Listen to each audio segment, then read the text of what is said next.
Então, pessoal, hoje é a nossa primeira aula aí do capítulo 5, né? O capítulo 5 ele é um capítulo muito importante para o CCNA, tanto é que eu coloquei um aviso aqui, né? É onde a gente vai ver a parte de subrede e vamos já falar sobre o conceito de VLSM, CIDR, que é o roteamento classless, a parte também de sumarização de rede, e a parte de endereçamento IP e subrede ela é importante porque ela acaba envolvendo não somente questões puras do capítulo 5, como também questões de prática. Tem questões que você vai ter que configurar um roteador, e para configurar o roteador você vai ter que saber em que subrede ele está. Você vai ter que calcular que IP você vai colocar numa interface, por exemplo, entendeu? Então esse é um capítulo muito importante. Apesar de que o capítulo 5 trata do TCP/IP inteiro. Então hoje a gente vai ver a parte conceitual, a parte teórica aí do TCP/IP, e nas próximas aulas, nas próximas 2 aulas eu vou dedicar ela inteirinha a ensinar a vocês como é que faz o cálculo de subrede e alguns macetes aí que eu tenho para agilizar o cálculo, tá? Porque o grande problema aqui é que no CCNA você não pode usar calculadora.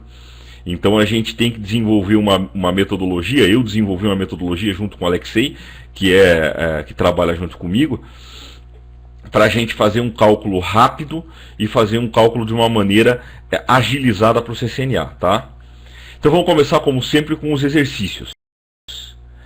Hoje eu coloquei aqui, né, para ficar mais fácil a leitura, depois, né, quando os outros alunos forem ver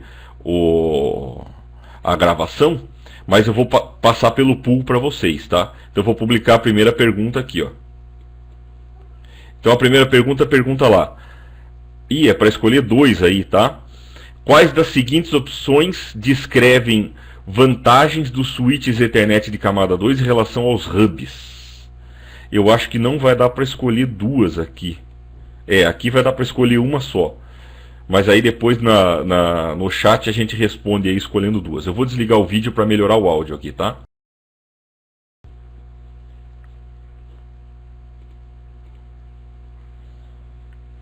Então vamos ler aqui as opções, né? Então, quais das opções descrevem vantagens dos switches em relação a hub? Primeira resposta: os switches aumentam o tamanho dos domínios de broadcast. O que vocês acham da primeira resposta?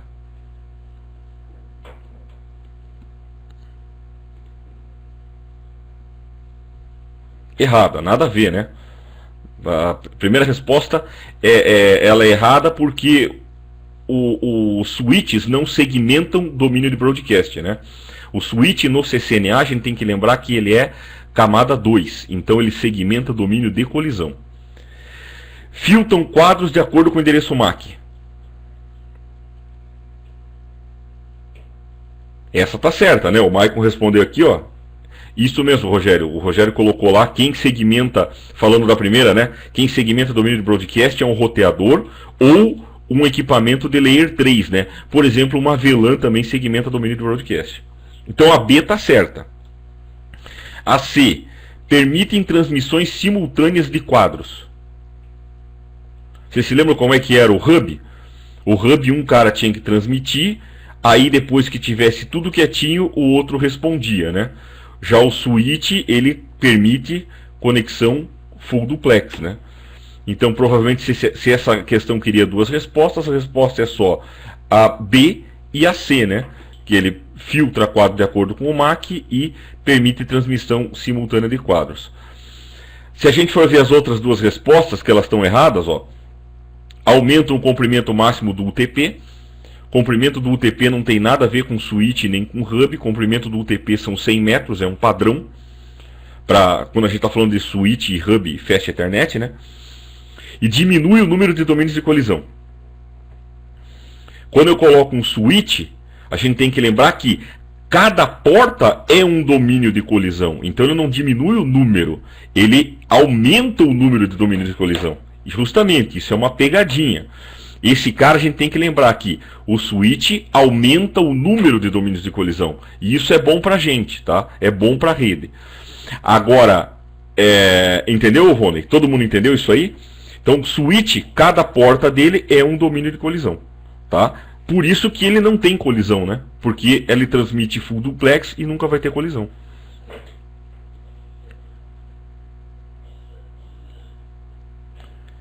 Beleza? Todo mundo entendeu? Vamos para a segunda. Quais as afirmações abaixo são verdadeiras em relação a bridges e switches? Vamos analisar as questões. As bridges são mais rápidos que os switches porque possuem menos portas. Eu não consegui nem segurar a risada, né? A transmissão em camada 2 tem alguma coisa a ver velocidade em relação à quantidade de porta? A gente nem viu isso no material, né? Então a A está errada. Switch é uma bridge multiportas. Isso aí estava escrito lá na transparência, né? Se vocês lembrarem lá, estava escrito lá que switch é uma bridge multiportas.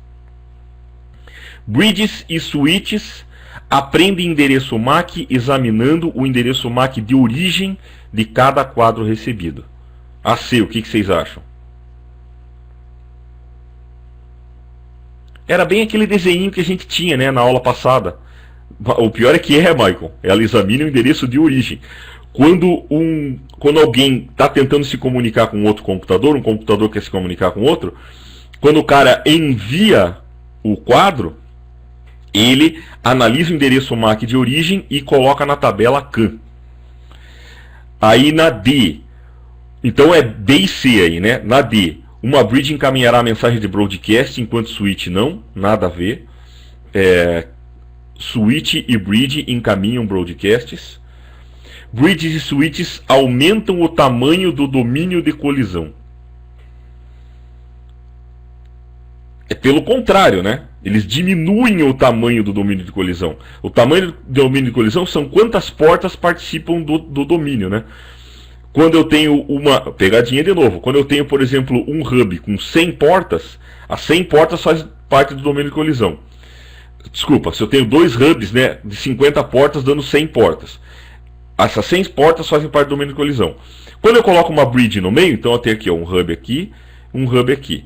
E os dois estão ligados por um cabinho. Eu tenho, vamos supor aqui, 48 portas aqui, ó, e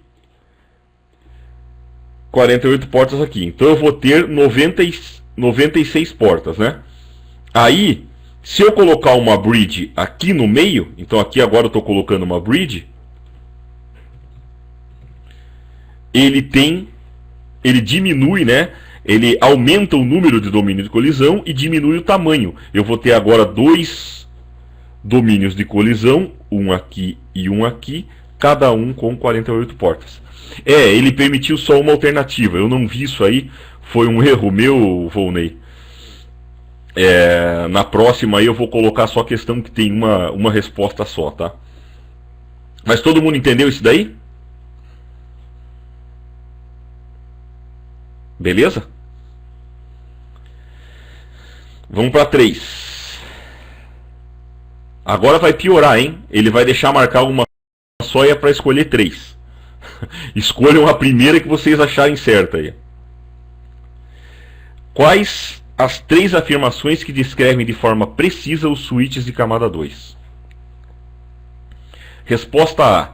A microsegmentação diminui o número de colisões na rede. Eu não sei se eu usei esse termo com vocês na aula, tá? Mas o caminho virtual livre de colisão que o switch cria entre duas portas é chamado microsegmento, tá? Então essa resposta aí, ela tá legal. A B.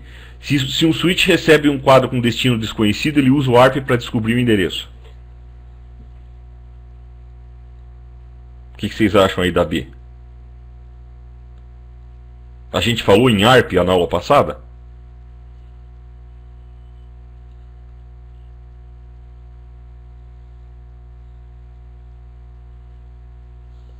Pô, ninguém lembra? Qual que é o nome do termo que a gente usa quando um switch recebe um quadro que ele não conhece o destino? Qual é o termo que ele usa para para o encaminhamento dos quadros. Isso, flood na rede, não tem nada a ver com ARP, tá? Então, quando o switch não conhece um destino, ele faz um flood. O que é o flood? É pegar aquele quadro e copiar para tudo quanto é porta. Não tem nada a ver com ARP, tá? C. Protocolo Spanning Tree permite que os switches compartilhem automaticamente informações sobre VLAN. O Spanning Tree, ele faz... O que ele faz? Qual que é a função dele? Vocês lembram? A gente falou do Spanning Tree, né?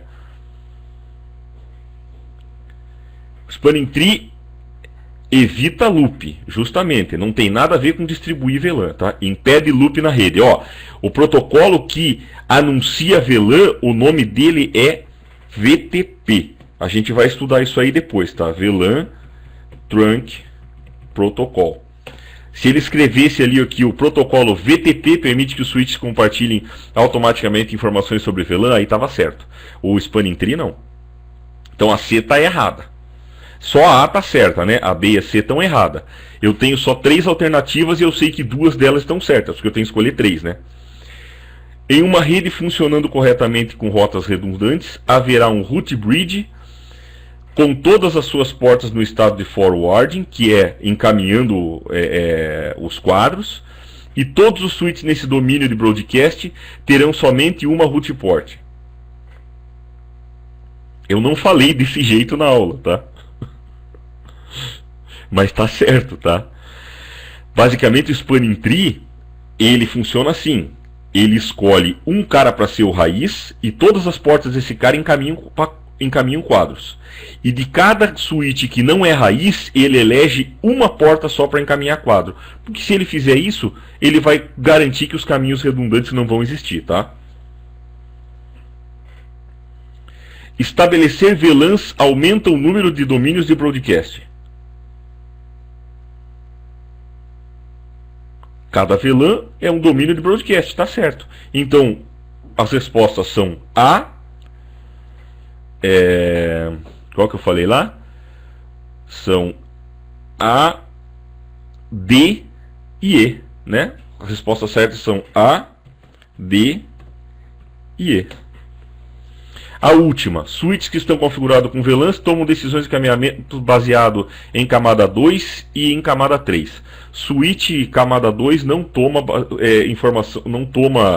decisão baseada em camada 3, tá? Mesmo que ele tenha VLAN, ele não toma decisão em camada 3. O switch com VLAN, ele precisa de um roteador ou de um equipamento de layer 3 para tomar decisão. Ele não consegue tomar decisão sozinho sobre isso. Todo mundo entendeu aí essa questão?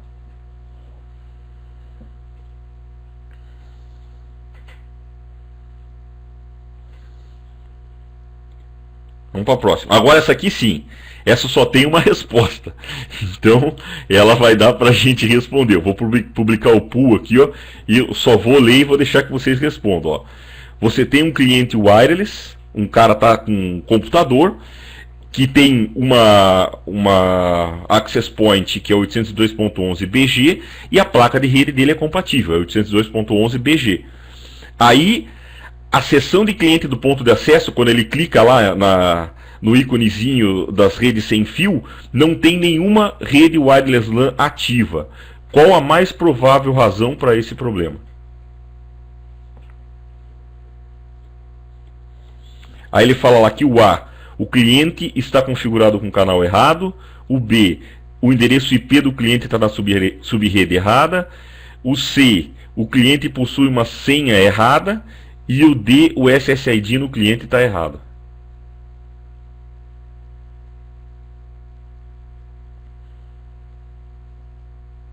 Ó, todo mundo está respondendo aqui. Tivemos 4 respostas, por enquanto, no SSID errado.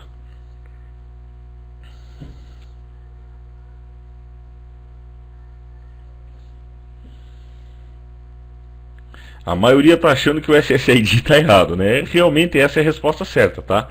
O SSID no cliente, ele está errado. Normalmente quando a gente tem uma BSS,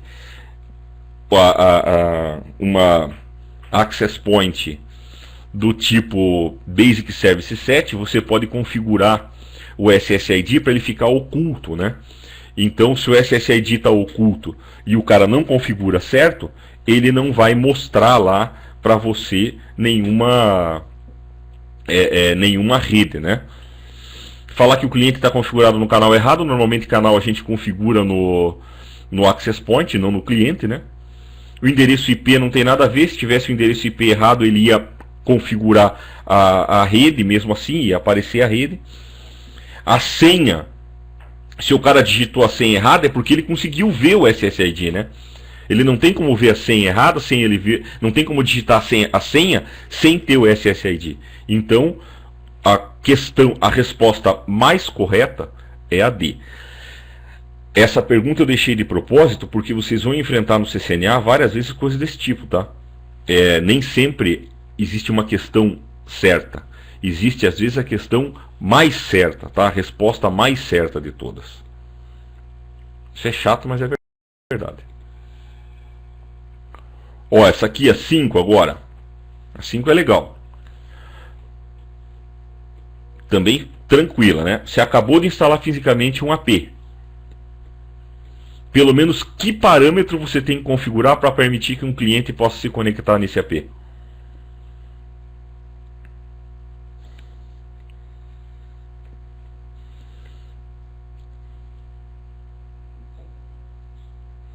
Ó, essa questão é uma questão real, tá?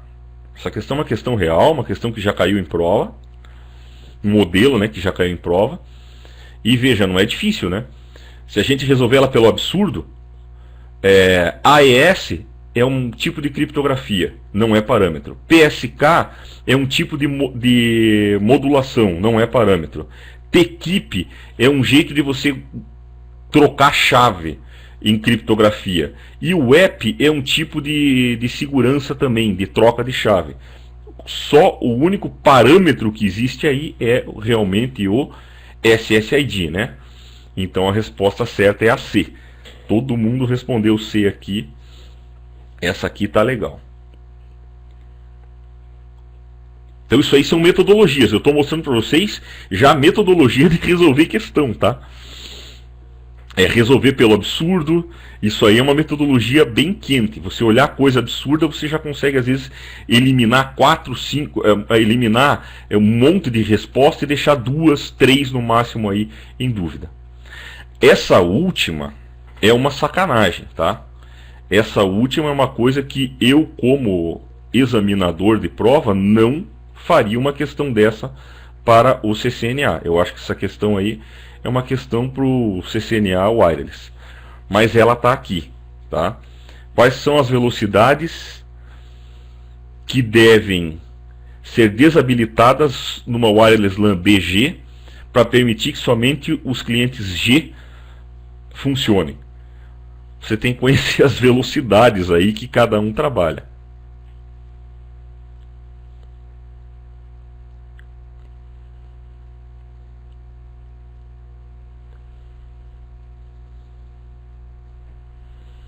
Ó, a galera toda tá indo na...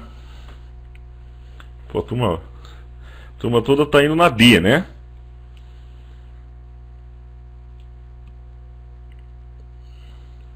Ah, veio a 5?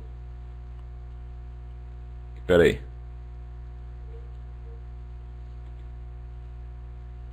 Foi a certa agora?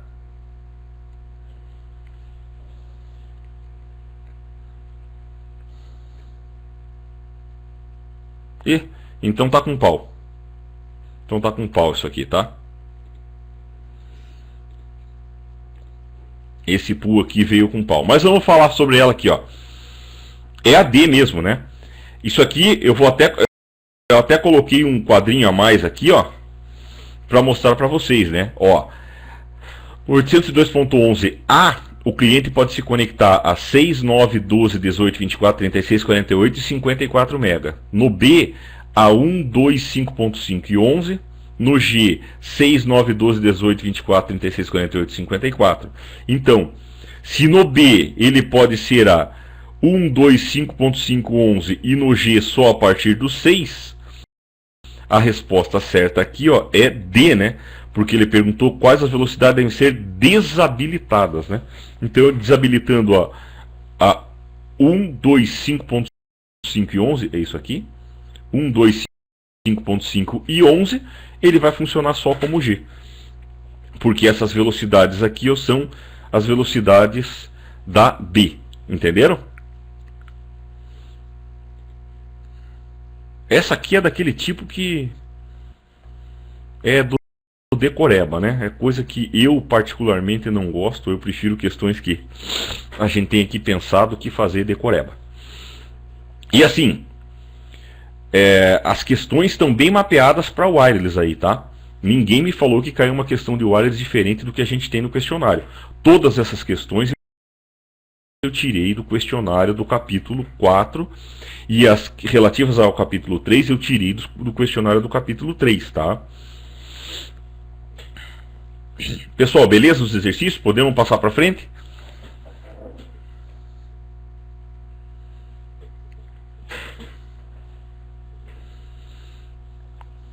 Então vamos lá.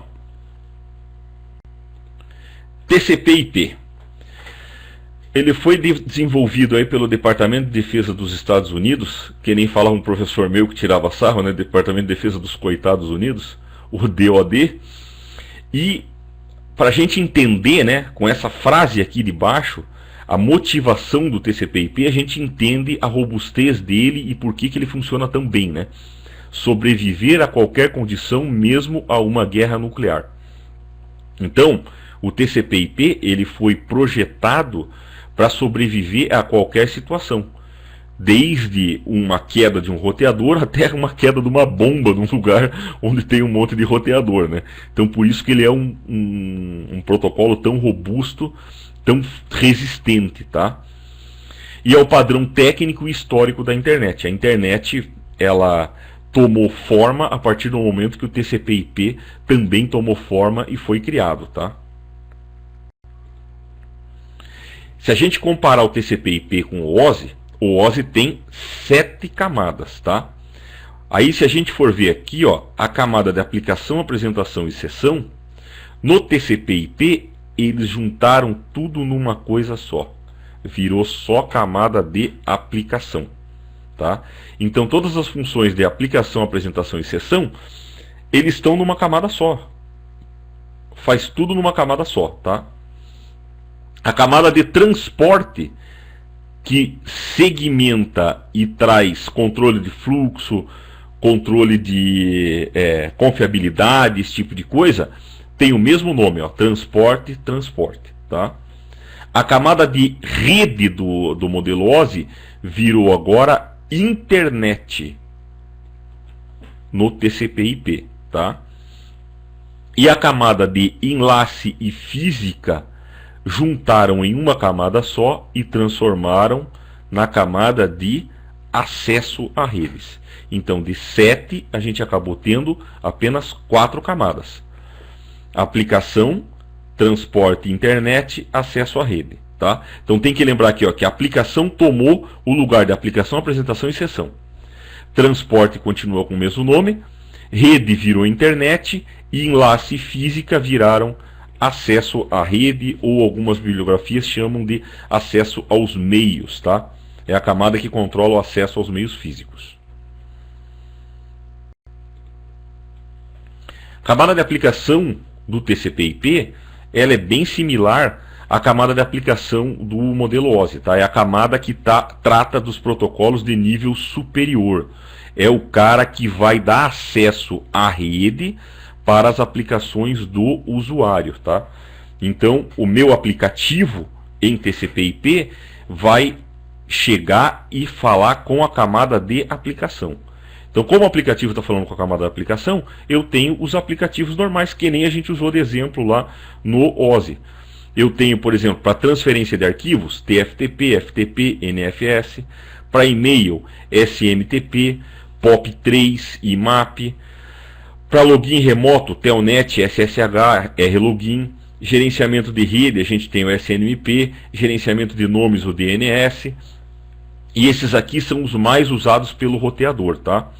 Existem alguns protocolos que a gente vai ter que aprender, o conceito e que porta TCP e UDP o cara usa para poder resolver questões de ACL.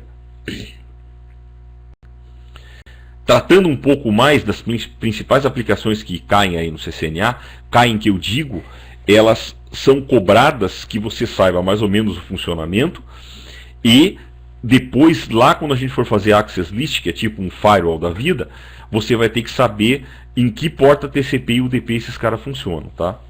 Então a gente tem o www ou HTTP, que é o serviço utilizado pelos navegadores para acessar páginas de web, tá?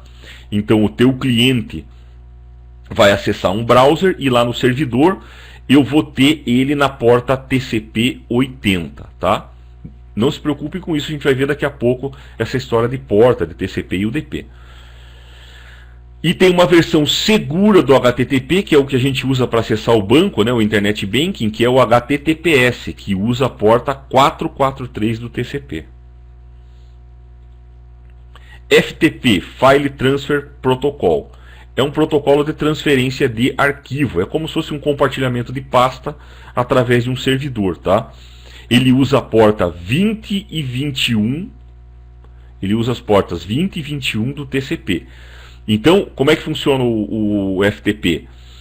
Você se conecta no servidor, o servidor vai te pedir um usuário e uma senha, se você configurar nele, é claro. Você digitou o usuário e a senha, você vai ter acesso a pastas naquele servidor. É como se eu compartilhasse arquivos do meu micro pela internet, tá? Ele usa duas portas, uma porta para controle e uma porta para realmente transferir. Então, uma das portas fica como controle e outra realmente é transferência. A 20 é controle e a 21 é onde vai passar os dados de verdade. TFTP é a versão trivial aqui, ó, Trivial File Transfer Protocol. Ele é em UDP, então ele não tem confiabilidade. Desculpa, Rogério, TX e RX, você fala aqui 20 e 21, não é TX e RX. É que, por exemplo, quando eu faço um comando, eu quero pegar um arquivo, eu dou um get num arquivo, esse comando vai pela porta 20. Aí, quando o servidor te transfere o arquivo é transferido pela 21. Entendeu? Então, eu tenho o comando pela 20 e o arquivo mesmo vai passar pela 21. O TFTP, ele roda em UDP, é isso, é o controle. Então, o TFTP ele vai rodar em UDP na porta 69. Ele tem a mesma função que o FTP, que é transferência de arquivo, só que ele não tem usuário, não tem senha, não tem nada. Ele é trivial, tá? Isso aqui é muito utilizado pelos roteadores. A gente vai usar o TFTP para fazer a transferência das imagens de iOS e transferir arquivos de configuração para o roteador, tá? A gente atualiza iOS, a gente faz upgrade de iOS, a gente grava a configuração do roteador, coloca uma configuração nova no roteador, tudo você pode fazer por TFTP, tá? O roteador não vai usar FTP, usa mais o TFTP. Inclusive eu posso até configurar um roteador para ele ser um servidor TFTP. E de um roteador eu buscar um arquivo direto naquele cara, é bem interessante. NFS é para sistema de arquivo, é o que a gente usa para pegar arquivo em rede, né? Por exemplo, aqui a gente usa formatação dos nossos arquivos como NTFS, NFS, depende do sistema operacional que você está utilizando, né? SMTP é o protocolo que a gente usa para enviar e-mail. Então o SMTP ele roda na porta TCP 25 e a gente usa para enviar o e-mail. Para receber o e-mail, a gente usa o POP3 e o IMAP. POP3 normalmente na porta 110 e o IMAP normalmente na porta 143.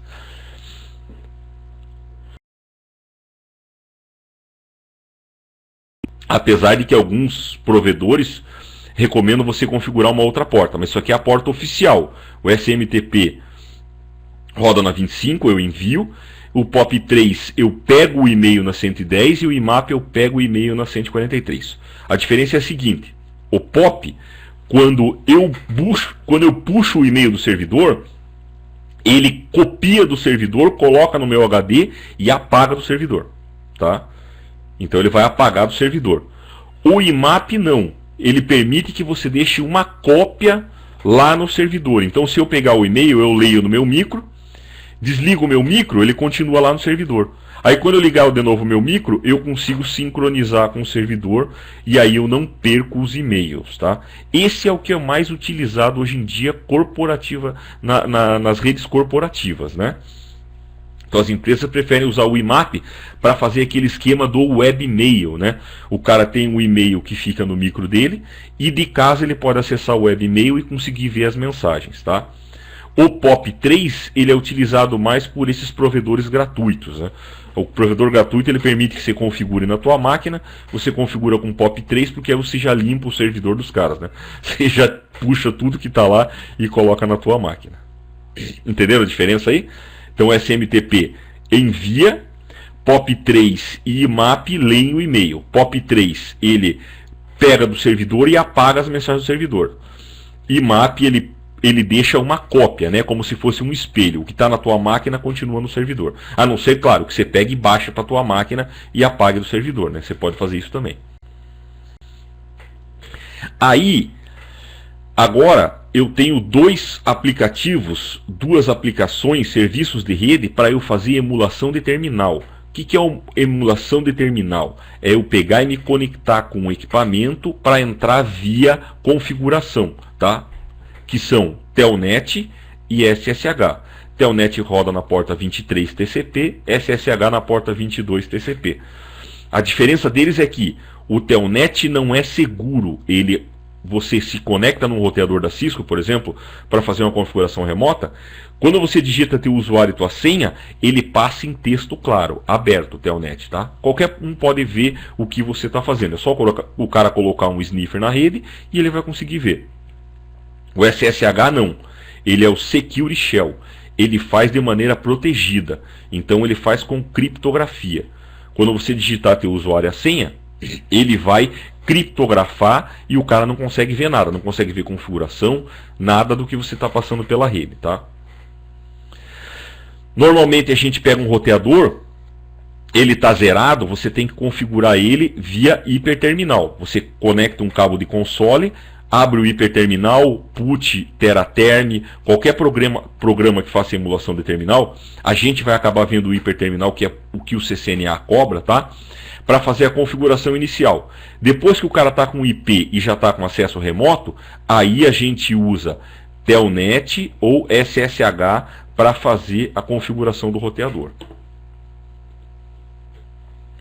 SNMP usa a porta UDP 161, ele é usado para fazer gerenciamento de rede.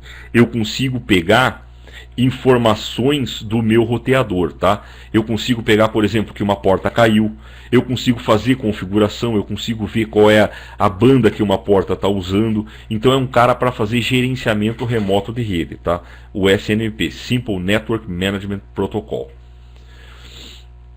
O CACT é o que? É um programa que usa SNMP, Michael. Você tem vários programas que leem, que trabalham com SNMP, tá? Você tem, acho que o CACT é o que você falou, o Nagios é um deles que é muito famoso, tem o HP OpenView, tem o WhatsApp. Então tem vários programas que conseguem trabalhar com o SNMP para fazer gerência de rede. Eles permitem desenhar um mapinha, colocar o roteador em cima, aí quando dá alarme ele pinta, é cheio de frescura. Frescura no bom sentido, porque são coisas legais que permitem que você gerencie a rede de uma maneira melhor, né? DNS. Esse é o cara, tá? Sem isso aqui, a tua rede não funciona. Tudo aquela protocolarada que a gente falou, a tua rede consegue funcionar sem eles. Agora, sem o DNS, não. Tem até uma pergunta no CCNA que eu já vi cair aí, já vi pessoal falando em fórum, que é o que você tem que ter no mínimo numa placa de rede para o teu micro funcionar. Tem que ser IP, máscara, default gateway e DNS. Esse é o mínimo, tá? Então você tem que ter um IP, uma máscara, um gateway, que é o cara que conhece a internet, e um servidor DNS, tá? O que o servidor DNS faz que ele é tão importante assim, né? Ele traduz nome para IP.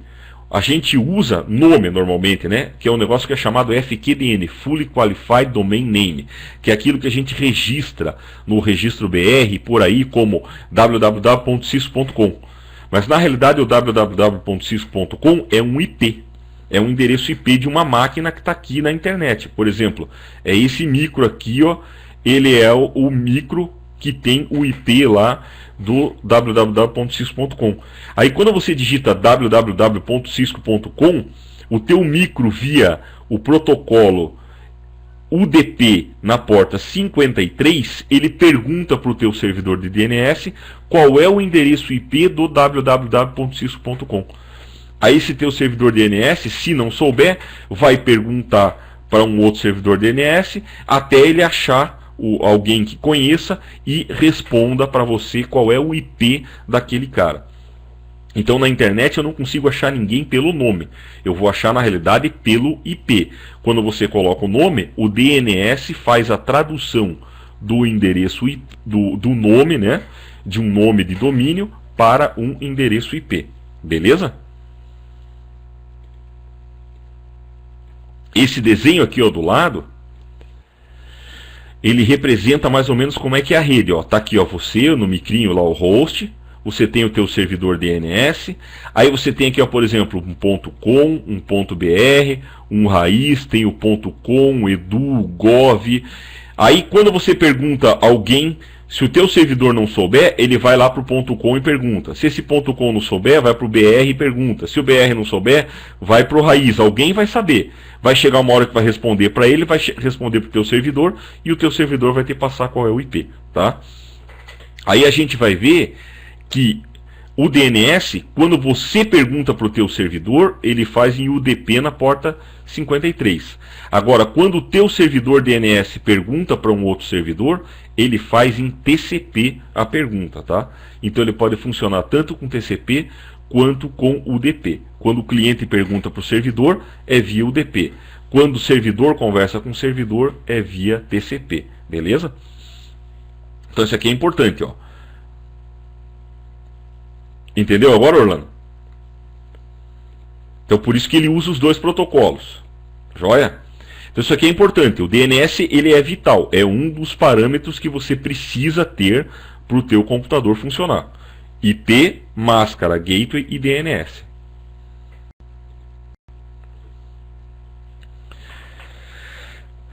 Depois, quando a gente for ver Access Control List, a gente vai voltar nesse assunto, tá? Eu vou falar de novo e aí eu vou dar um exemplo, a gente vai ver exemplo de rede, como é que funciona, para a gente poder fazer filtro e tudo mais. Camada de transporte. Camada de transporte que a gente viu no modelo OSI é igualzinho aqui, tá? Quando a gente fala da camada de transporte de maneira genérica, ele está se referindo às características do TCP. Então, a camada de transporte fornece serviço fim a fim, da origem até o destino. Forma uma conexão lógica virtual entre dois pontos de rede. Faz controle ponto a ponta, fornece janelas móveis e pela confiabilidade dos números de sequenciamento, confirmações, é a principal tarefa quando você usa o TCP. Então, quando você usa o TCP, a principal tarefa dele, a principal característica dele é que ele tem controle, ele tem confiabilidade, ele tem controle de fluxo, tá? E essas características são tidas como genéricas na camada de transporte, tá? A camada de transporte é onde o dado é preparado para ir através da rede IP, para ser enviado através da rede IP. Preparado quer dizer segmentado, tá? Então o TCP, ele tem uma função de segmentar o dado. O dado vem numa tripa gigante, numa linguiça gigante lá, um negócio gigantesco. E o TCP vai quebrar esse cara, vai segmentar esse dado para mandar na rede num tamanho que a rede possa aceitar. Esse tamanho é chamado MTU, tá? Maximum Transmission Unit. Faz parte do processo de encapsulamento, né? O processo de encapsulamento é o processo completo. Então, o dado vem da camada do aplicativo, vai para a camada de aplicação, é segmentado na camada de transporte, recebe o endereço lógico na camada de rede, é enquadrado na camada de de enlace e enviado pela camada física através de bit byte. O processo de encapsulamento é aquele processo que forma os PDUs, né? E é o TCP que permite que vários fluxos compartilhem um meio, tá? Então você tem um meio de transmissão, só tem uma placa de rede, né? Mas você não vai usar a internet. Eu vou acessar uma página, terminei de acessar aquela página, eu desligo, vou ler o e-mail.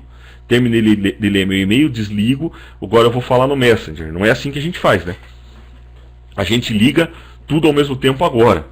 Fica com 500 páginas abertas, mais o Messenger, mais o e-mail, e assim vai, né? Quem permite que isso seja feito é a camada de transporte, tá? Ela consegue multiplexar, ela consegue ocupar aquele teu link com vários fluxos, identificando através das portas TCP e UDP o que é de cada aplicativo, tá? Então quem separa o que é de cada aplicativo é a camada de transporte através dos números de porta, beleza? Então quem que eu tenho na camada de transporte? Eu tenho o TCP e eu tenho o UDP. Esses são os dois protocolos da camada de transporte, tá? TCP e UDP, ambos segmentam os dados nas aplicações superiores, e o envio do segmento de um dispositivo de uma ponta para outra é realizada por eles, tá?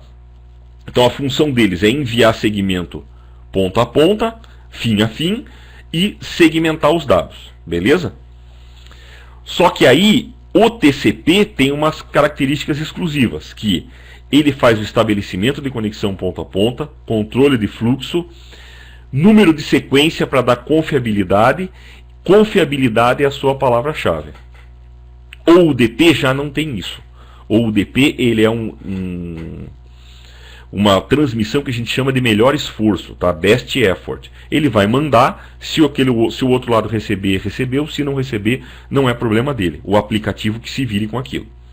Então, exemplos de protocolos que são TCP: HTTP, HTTPS, FTP, SMTP, POP3, IMAP, Telnet, SSH.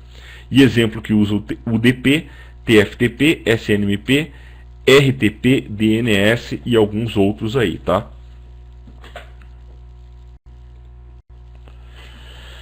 Então agora a gente está vendo aqui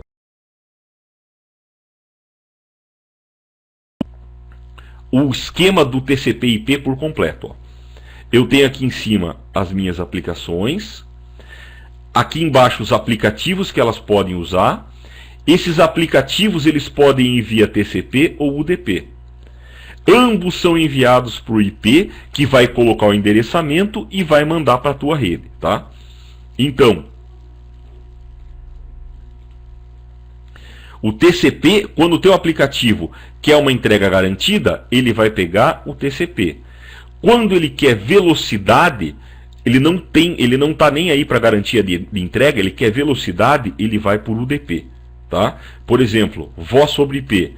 Voz sobre IP usa um protocolo chamado Real Time Protocol, RTP. Ele não vai via TCP, porque voz sobre IP precisa de velocidade, ele vai sobre UDP, tá? O IP, ele faz o endereçamento lógico. Ele vai colocar aquele endereço para você chegar até o destino que você quer na internet, na tua intranet, seja onde for, na tua rede, tá? Esse endereço, daqui para cima, aqui, ó, daqui para cima, nada do que está aqui vai mudar na transmissão da rede, tá? Então você vai formar o que aconteceu aqui, ó, né? O cara mandou alguma coisa que ele quer acessar um site. Aquilo vem como os dados da camada de aplicação. Isso aqui é segmentado e colocado dentro do TCP. E isso aqui é colocado em endereçamento lógico dentro do IP. Então aqui eu tenho o que está vindo da aplicação. Aqui TCP ou UDP, né, camada 4. E aqui eu tenho o cabeçalho do IP, endereço IP de origem e de destino. Isso aqui, ó, ele é sempre o mesmo, da origem até o destino, tá? Isso aqui nunca vai mudar. O que pode mudar é aqui, na tua rede, tá? O transporte das informações locais. Então você pode pegar uma rede Ethernet, Fast Ethernet, por exemplo, o teu roteador aqui, ó, ele pode pegar uma saída aqui, ó, PPP, vai entrar numa nuvem aqui e vai sair aqui frame relay. Então, por exemplo, aqui, ó, o cara pode usar aqui PPP, o cara pode usar aqui do lado frame relay. Então o que ele vai fazer? Ele desmonta o que está na camada 2 e remonta conforme a outra tecnologia. Mas o teu IP, o que está no TCP e na aplicação nunca vão mudar. Então o teu roteador aqui, ó, quando ele mandar alguma coisa via PPP, ele monta aqui um quadro PPP. Quando chegar aqui no outro roteador, ele tira fora o PPP, pega esse cara aqui, ó, olha para quem ele tem que mandar pelo IP de destino e roteia para outro roteador. E assim vai até chegar do outro lado, tá? A gente vai ver de novo isso aqui daqui a pouco mais para frente.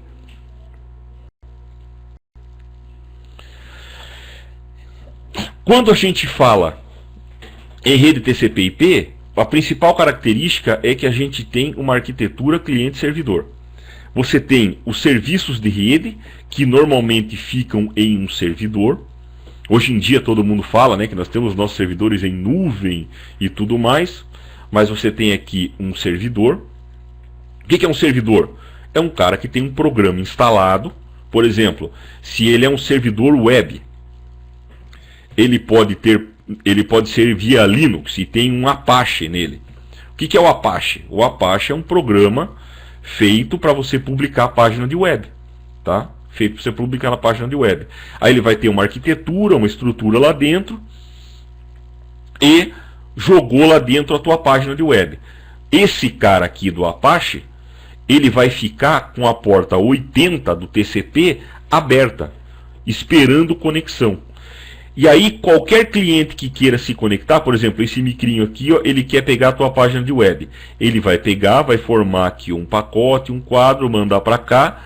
Quando esse cara aqui, ó, receber, ele vai automaticamente responder com a tua página de web para o cliente. Isso é uma arquitetura cliente-servidor, tá? Então você tem os teus servidores em portas específicas e os teus clientes querendo requisitar aquele serviço. Uma página de web, um e-mail, quer se conectar para fazer bate-papo, alguma coisa assim. O Maicon colocou um outro cara ali, o IIS, ele é o Internet Information Service, né? Ele é o, vamos falar assim, o Apache do Windows. É isso aí, Maicon? Eu não sou muito especialista aí nessa parte de web. Eu normalmente utilizo um cara. Todo mundo fala que é ruim mesmo. Eu normalmente utilizo para testar na minha máquina, para eu brincar, eu utilizo um programa chamado Abyss Web Server. Tem lá na área do aluno para baixar isso aqui, tá?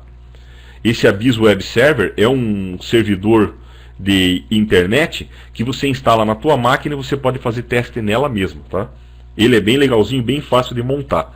E se você quiser testar serviço de FTP e TFTP, tem o Tricon Daemon, que também tem lá na área do aluno, na biblioteca, para baixar. Você instala na tua máquina e na tua máquina vira um servidor FTP e um servidor TFTP. Aí você pode brincar com isso aí, tá? Até no capítulo 5 tem um lab que pede para você instalar na tua máquina e fazer alguns testes, tá? Ele é meio complicado esse lab. Se você quiser fazer, dá para tentar fazer tranquilo, tá? Mas ele é meio chatinho. Se vocês tiverem dúvida, é só perguntar para mim depois aí. Entendido o que é cliente-servidor?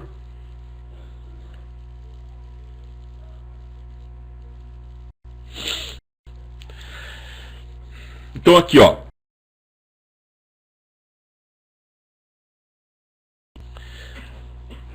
Opa, 5 minutinhos para a gente fazer o intervalo, né? Dá tempo de fazer. Então, olha só. Na arquitetura cliente-servidor, você tem um cara que é cliente e um cara que é servidor. Ó, descobriu o mundo, né? Na realidade, como é que você identifica, né, os servidores? Os servidores são caras que ficam escutando em portas bem conhecidas. Ou então em portas que você determinou, né? Então, veja. Existem nas portas TCP e UDP, esses números aí, uma definição. Então você tem as portas bem conhecidas, as well-known ports, portas registradas e as portas privadas ou dinâmicas. Porta bem conhecida vai de 0 até 1023. Então você tem, por exemplo, aqui, ó, 20 e 21 é só FTP, 23 é Telnet, 25 é SMTP, 53 é DNS, 69 é TFTP. Se você for na internet e digitar well known ports, vai vir isso aqui, tá? Todas as portas que são bem conhecidas. E, claro, muito mais do que isso. As portas registradas são portas que não estão padronizadas, tá? Mas, pelo uso, acabaram ficando, tendo o seu principal uso através do dia a dia. Então, por exemplo, o MSN ficou com a porta 1863. O CIP 5060, RTP 5004, tá? Então são portas aí que são registradas. Por que registrada? Porque você pode fazer um programa na 1863, ele não está vinculado com o MSN, tá? Você colocou 3389 TCP é quem? O Michael está escrevendo ali. Área remota. Ah, o Remote Desktop do Windows, isso mesmo. 3389 você tem o Remote Desktop do Windows. E você tem várias aqui, né? Ó, que são portas registradas. E as portas dinâmicas ou privadas são utilizadas principalmente pelos clientes. Quando você faz uma conexão TCP ou UDP, você escolhe uma porta para você de origem e a porta de destino é a porta de um servidor, ó, tá? Que porta você usa de origem? No Windows, normalmente a gente usa da 49.152 até a 65.535, tá? Também são as portas utilizadas para conexão P2P, peer-to-peer, né? Usado pelo Kazaa, BitTorrent e os carambas. Então as portas que a gente usa são essas aqui. Bem conhecidas, registradas, dinâmicas ou privadas. Então, quando você vai fazer a conexão com a internet, quando você vai acessar www.cisco.com, você vai montar um segmento TCP com uma porta de origem, que é a tua, de 49.152 até 65.535. Uma porta alta, tá? E a porta lá do www.cisco.com, como é HTTP, você vai usar a porta 80. Se você quiser acessar de maneira segura, você vai usar a porta 443, tá? Beleza? Isso é legal ficar entendido, tá?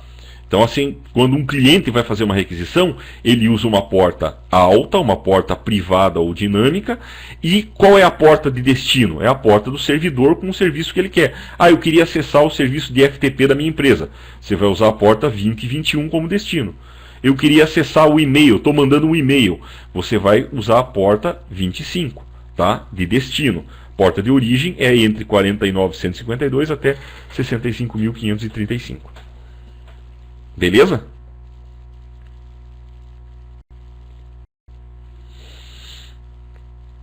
Então, rapidinho antes da gente parar aqui, ó. Segmento TCP. Agora a gente está vendo aqui, ó, o segmento TCP escovando bit. O SSH usa a porta 22, tá? 22 TCP. De tudo isso aqui, ó, que a gente tem aqui, tá? A gente tem que lembrar que o mais importante é a porta de origem e porta de destino. Isso aqui está dizendo qual é a tua porta de origem e qual é a porta de destino. Isso aqui te identifica no teu aplicativo, na tua máquina, e aqui o que você quer acessar remotamente, tá? Você veja que ele é grande, ó. Número de sequência, número de confirmação, comprimento de cabeçalho, bits de código, janela, checksum, urgente. Ele tem 32 bits por 20 bytes de tamanho. Ele é grande pra caramba, tá? Tem bastante informação aí no TCP. A gente vai ver que o quadro do UDP ele é bem pequenininho. Quer dizer o quê? Ele vai comer um monte de bit de controle para enviar uma informação. Ele é mais lento. Ele vai comer mais informação na hora de mandar alguma coisa para frente. Beleza?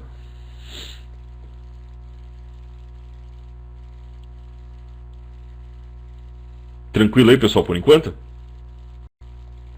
Alguém tem alguma pergunta? Vamos dar aquela paradinha de praxe?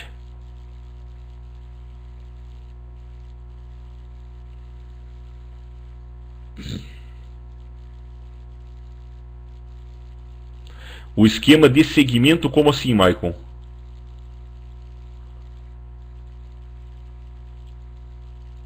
Cai.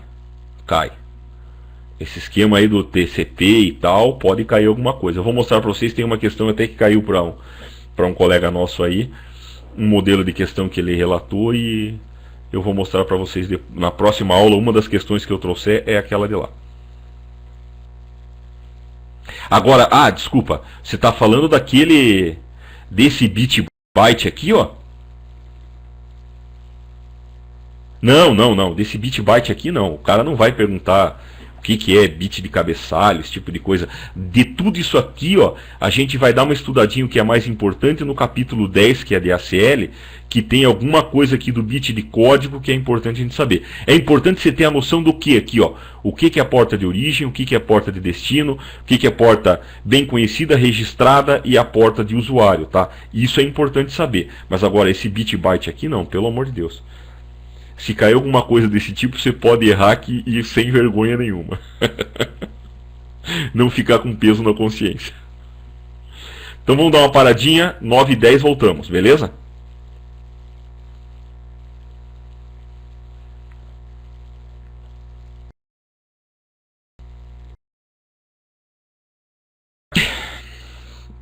Vamos voltar para o nosso amigo do processo TCP. Então, o que acontece? Isso aqui está representando um cliente falando com um servidor, tá? Quando o cliente vai fazer uma solicitação ao servidor, então eu tenho um servidor aqui, ó, que ele tem porta 80 e porta 25. TCP, ele tem HTTP e SMTP, ó, ele está preparado para enviar a página de web e fazer envio de e-mail, tá? Quando um cliente envia uma solicitação, então, por exemplo, esse micro aqui, ó, está enviando uma solicitação, ele manda na porta de origem uma porta alta, 49.152, e a porta de destino é 80, tá? Quando o servidor responde para ele responde na 49.152, que foi que ele enviou como origem, e a de origem agora é a destino que estava do outro lado, ele responde pela porta 80 dele lá do outro lado. Mesma coisa aqui, ó, quando um cara tenta enviar e-mail, ó, ele vai enviar, ó, eu quero enviar um e-mail, ó, porta 25 TCP, e eu sou o cara que estou na porta 51.152.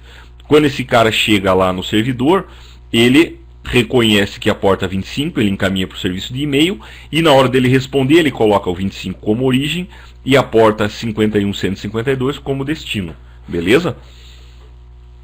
Então tem que sempre lembrar aqui, o que é origem e destino na ida, na hora do cara responder, ele inverte, né? O que era origem vira destino, o que era destino vira origem.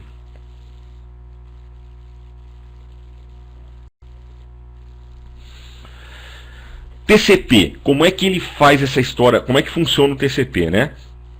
Primeiro, o TCP, a primeira frase sobre ele é que ele é orientado à conexão. O que quer dizer o cara ser orientado à conexão?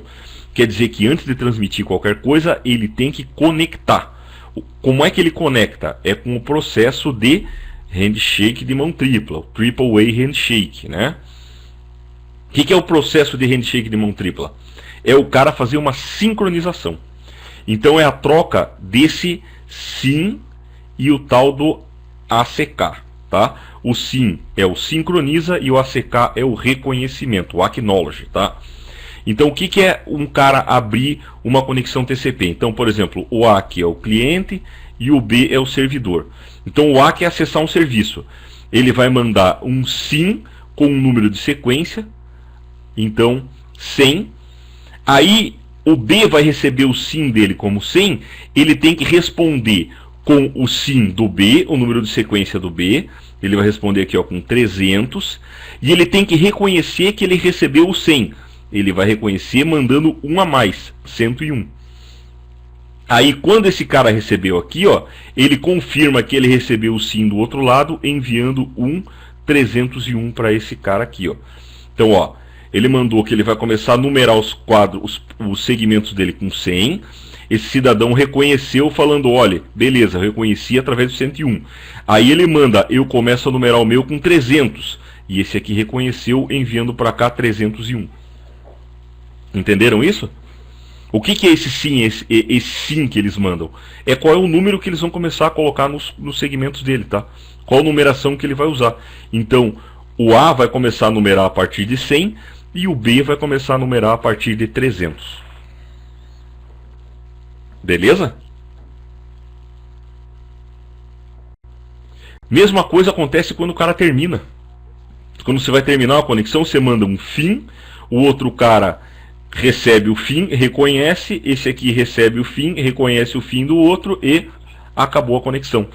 Então, na abertura é o sim e o ACK. E no finalização é o fim e ACK. Beleza?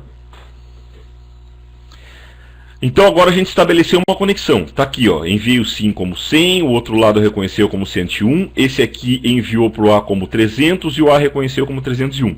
A partir disso ele começa a enviar os dados, tá? Ele começa a transmitir. Então, esses segmentos, eles são numerados. Só que aqui não vai ser 1, 2, 3, 4. O A falou que ia começar a numerar a partir de 100. Então vai ser o 101, 102, 103, 104, 105 e assim vai, beleza? Esses vão ser os números dos segmentos. Por que a gente numera os segmentos? Porque se eles chegarem do outro lado aqui, ó, invertidos, o cara consegue colocar na sequência certa para mandar para cima para o protocolo superior, tá? Então você tem a numeração para você poder fazer a reorganização, o reagrupamento dos segmentos TCP. Joia? O UDP não dá para fazer isso, tá? Isso é só do TCP. Então você numera eles, se chegar do outro lado invertido, o cara vem aqui e reorganiza para você. E esse número aqui, o que ele vai numerar, é o tal do ISN, número de sequência inicial, Initial Sequence Number. Esse ISN nada mais é que o número desse sim aqui, ó. O ISN desse cara é 100, o ISN desse cara aqui é 300, tá? Aí, outra coisa que o TCP faz são as confirmações, e ele usa esse número aí para confirmar, tá? Então esse cara aqui, ó, mandou, por exemplo, 10 bytes. Mandou o segmento 1 a 10. Esse cara aqui, ó, quando ele for falar que ele recebeu, ele responde como 11. É sempre um a mais do que ele recebeu. Então esse cara mandou do 1 até 10, esse aqui recebeu do 1 até 10, ele manda 11. Aí esse aqui vai mandar do 12, por exemplo, do 11 ao 20. Esse aqui vai responder como 21. Aí manda do 21 ao 30. Esse cara aqui responde com 31. Beleza? É sempre umzinho a mais. Então o número de reconhecimento é um a mais do que ele recebeu. Pô, tem uma questão do CCNA que cai, e disso aí está caindo para bastante gente. E a retransmissão também é baseada nessa tranqueira aqui, ó. Se esse cara mandasse do 1 ao 10 e esse daqui, ó, respondesse 8, quer dizer o quê? Então olha só, vou formular a pergunta, né? Esse aqui mandou do 1 a 10. Quando esse cara aqui, ó, respondeu, ele respondeu 8.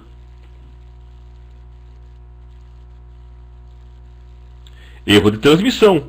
Ele mandou do 1 a 10, quer dizer o quê? Tá faltando, ele só recebeu até o 7, né? Faltou o 8, 9 ou 10. Lembra que ele responde sempre um na frente. Vocês viram a pegadinha aí? Quer dizer que esse cara aqui, ó, recebeu do 1 até o 7. Porque se ele respondeu 8, ele recebeu de 1 até o 7. Faltaram 3 segmentos aí para ele receber, beleza? Entenderam aí? Isso aqui é importante para o CCNA, tá? E isso aqui é uma característica que você pode usar na prática para saber se a tua rede está tendo congestionamento. se está tendo muita retransmissão, tá? Você pode analisar o que um lado está mandando e o que o outro está respondendo. Se você pegar muita retransmissão, quer dizer que você está com a tua rede congestionada. Então a retransmissão ela é dada quando o cara não recebe aquele número que ele esperava. Então ele vai ter que pegar aí, retransmitir de novo todo aquele conjunto que ele tinha transmitido da outra vez, tá? Então, através disso, desse controle de transmissão e retransmissão, é que o cara faz o controle de congestionamento. O que é o controle de congestionamento? É definir quantos bytes ele tem que mandar. Então, quantos bytes eu posso mandar? Eu posso mandar 1.500, eu posso mandar 1.000, eu posso mandar 500, tá? Isso é feito até chegar a todos os bytes, tá? O tamanho máximo do byte é o MTU. Então, se o cara começar a transmitir, por exemplo, a 1.500 bytes numa rede Ethernet, ele atingiu o MTU, é o máximo que ele pode transmitir. Então, por exemplo, aqui, ó, o cara mandou do 1 até o 1.500, do 1.501 até o 3.000. Esse cara aqui, ó, respondeu com 3.001. Quer dizer que ele pode mandar do 3.001 até o 4.500, 4.501 até o 6.000. Ele respondeu com 6.001. Se ele respondesse com um número menor, por exemplo, ele mandou do 1 até o 1.500, do 1.501 até o 3.000, e esse cara respondeu com 2.501. Quer dizer que ele não recebeu tudo e vai ter que ter retransmissão. Só que assim, os equipamentos não vão ficar retransmitindo toda hora. Eles vão ter que ajustar esse tamanho aqui, ó, tá? Esse tamanho aqui é o que eles chamam de janela. O que é janela? Então a janela, por exemplo, aqui, ó, é esse quadrado. Isso aqui é o máximo que ele pode mandar, 1.500 bytes. Se o cara começar a mandar 1.500, 1.500, 1.500, mas ele percebeu que ele só confirma 750, ele vai ajustar o tamanho da janela dele para 750 bytes, tá? Então veja, ele diminuiu a janela, né? Ele fechou a janela dele de 1.500 para 750. Isso é automático. Isso é tudo feito automático, tá? Justamente, Volney, ele só libera a transmissão depois que ele recebe o correto, não. Ele tenta, mesmo que ele receba o correto, ele reenvia de novo. Se ele começar a reenviar e ver que não está conseguindo mandar o máximo, aí ele vai diminuindo aqui o tamanho da janela. Isso é feito automático. Tem sim, dá para configurar MTU no router, tá? Dá para configurar MTU. Você consegue configurar qual é o tamanho máximo que você envia nos roteadores, nos switches e tudo mais.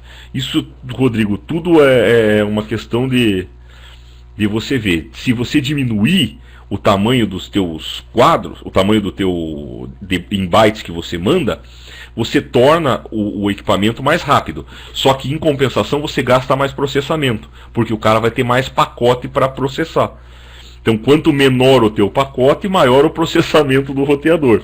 Agora, quanto maior o teu pacote, né, o roteador fica mais lento, porque ele vai ter que mandar um monte de byte naquela saída serial, né?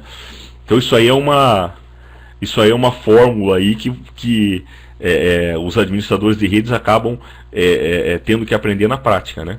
Hoje em dia, com data center, por exemplo, num data center você faz um negócio chamado jumbo frame.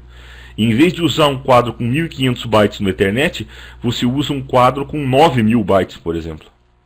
Que é o jumbo frame, jumbo de grandão, né? Então você configura para o teu quadro ficar bem grandão, para a tua rede mandar bastante informação na tua rede Ethernet, lá na tua rede do data center.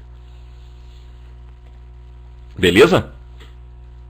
Ó, tem um negócio que a galera falou aí, um modelo de questão que a galera falou que tem visto o pessoal comentar em blog e tudo mais, que é um negócio desse aqui, ó. O cara faz assim, ó, 1.500, só que eu não me lembro se é 1.500 o número, tá? Mas tipo, 1.500, 1.500, respondeu, e ele pergunta com o que ele vai responder. Então ele mandou de 1 até 1.500, 1.501 até 3.000, com o que ele responde? Com 3.001. Ele vai ter ali com 6.000, 6.001... A resposta é sempre um a mais do que o último que ele recebeu aqui, ó, né? Se ele recebeu 3.000, ele vai reconhecer com 3.001, beleza? Essa questão tá lá também está lá no questionário de capítulo.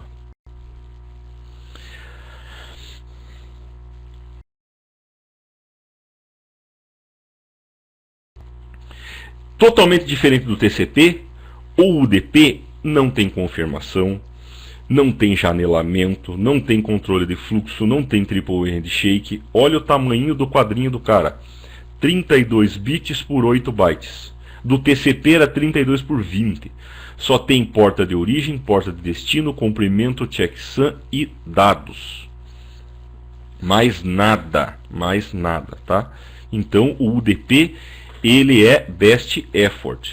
Ele vai mandar, se o outro lado receber, recebeu. Se o outro lado não receber, o problema não é do UDP. O problema é da aplicação, tá? Por isso que ele é muito mais rápido, né? Eu acho que é menos até que a metade do TCP. E não tem que confirmar, não tem que fazer nada, né? Ele não tem que esperar nada chegar do outro lado para responder, para depois ele mandar mais.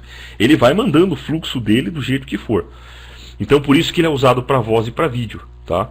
Voz e vídeo ele tem que ficar mandando de um fluxo constante, né? Ele não pode ficar parando. Se você parar o vídeo no meio do caminho, o cara vai parar lá, o áudio vai parar e fica todo mundo esperando acontecer alguma coisa, né? Esse checksum aqui é o próprio UDP que verifica, tá? Esse checksum é o checksum do UDP. Então isso aqui é a porta de origem, destino, que é verificado pelo UDP, comprimento é pelo UDP, checksum, isso aqui é do próprio UDP.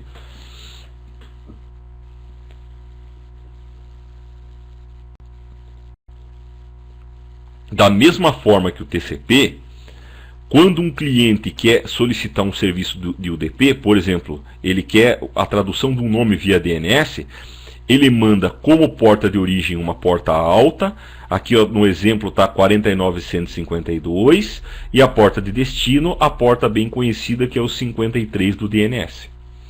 Esse outro cara aqui está querendo fazer uma autenticação via Radius. Esse Radius é um cara que faz autenticação, tá? No capítulo 9 eu vou dar uma faladinha sobre isso com você. Então ele pega como porta de origem essa porta aqui, o 51152, e a porta de destino a 1812, que é do Radius. A porta aleatória é a porta alta, isso mesmo, a porta do cliente é a porta alta. E a porta mais baixa vai ser a porta que é do servidor. Beleza?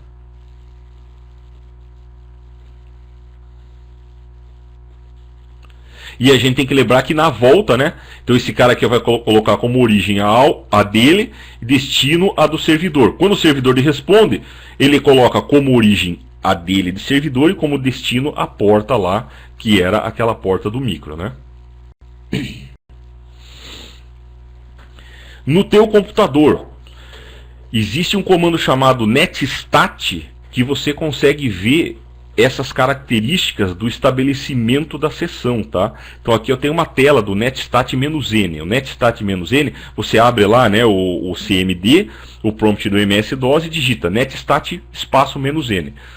Netstat-n te dá as conexões ativas, ó. Aqui eu tenho um exemplo, por exemplo aqui, ó.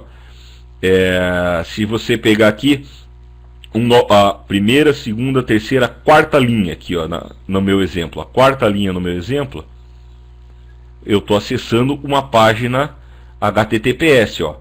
Meu IP era 192.168.1.24, porta alta 50018. Eu estava conectado com o IP de internet 69.171.227.52 na porta 443, que é a porta do HTTPS. Beleza? Então eu tinha uma porta estabelecida, tinha uma conexão estabelecida via HTTPS. Vocês podem ver isso no micro de vocês para ver o que é que vocês têm de conexão estabelecida aí do TCP. Claro, estabelecida é o established. Pode aparecer aqui, ó, close wait, quer dizer que ele está esperando para fechar. Pode aparecer um fin wait, quer dizer que ele está esperando para finalizar. Pode aparecer sim, que quer dizer que ele está abrindo a conexão, tá? E se aparecer o IP 127.001, é você se conectando com você mesmo, tá? Você pegar aqui, ó, 127.001.6999, conectando com a 50.026. Isso aqui é a conexão interna do Windows, tá? Time wait quer dizer que ele está esperando alguma coisa, tá, Antônio? O cara mandou e o outro lado não respondeu, então ele fica em time wait. Aí, se ele não responder por muito tempo, ele vai dar um timeout e desliga a sessão, tá? Então, o "-n", você vê o que é que está naquela hora. Existem alguns programas que fazem isso de maneira virtual. Tem um tal de XNetStat, deixa eu digitar aqui, ó, XNetStat, e tem o tal do VisualNetStat, que você consegue baixar da internet e fazer isso aqui de maneira XNetStat, eu digitei errado. Você consegue ver de maneira visual isso aqui, ó, e matar o processo. Se você quiser, você mata isso aqui, tá? Você entra lá no prompt e dá um kill nessa conexão aqui, ó. Você pode matar essa conexão. E esse programinha faz para você, tá? E se você quiser ver que porta você tem aberta, você faz o netstat-a. Tudo quanto é porta que tiver em estado de listening aqui, ó, quer dizer que é uma porta aberta. É algum programa que está esperando conexão. Ó, isso aqui é processo do Windows. Por exemplo, esse 445 é compartilhamento de impressora, se eu não me engano. Ó. Meu micro está com compartilhamento de impressora no 445. Então tem vários processos do Windows, que é de compartilhamento de pasta, compartilhamento de impressora, que ele abre o teu micro como se fosse um servidor para qualquer um se conectar em você e hackear o que você tem. Não, tô brincando, né? Nem sempre vai hackear. Tem serviço que você quer fazer realmente. Ó, esses aqui, ó. Isso aqui é tudo do meu MiTorrent que eu tenho. Ó, 0000 quer dizer que é qualquer IP. Ele está respondendo para a porta 10.243, 49.152, 49.153, 54, 55, 57. É tudo do meu MiTorrent que eu instalei aí, tá? Então são portas aí que o meu micro serve como um servidor de internet, tá? Para a gente fazer download de programa e tudo mais. Claro que nunca nada pirata, tudo oficial, somente programas permitidos. Músicas, a gente paga o direito autoral para todo mundo, né? Sempre, né? Pô, que é isso? Ninguém aqui no Brasil... Não, Michael, não fale assim. Ninguém aqui no Brasil faz esse tipo de coisa. Todo mundo aqui paga o direito autoral, faz tudo certinho. Inclusive o Papai Noel. E... Então, com esse comando, você consegue, o netstat-n, você consegue verificar as portas estabelecidas e as portas que estão abertas no teu computador, tá? Camada de internet, a gente não vai entrar em endereço IP aqui, tá? Por enquanto é só genérico. Finalidade dela, finalidade principal da camada de internet é endereçamento lógico, endereçamento fim a fim e roteamento, né, a determinação do melhor caminho. Que protocolos a gente tem na camada de internet? O IP, que é o principal dele, ele é tão importante que ele deu o nome ao protocolo, né? O nome do protocolo é TCP/IP. Então o protocolo IP deu o nome à pilha de pacotes do TCP/IP. ICMP, que é o protocolo de teste de controle do IP, é o Internet Control Message Protocol.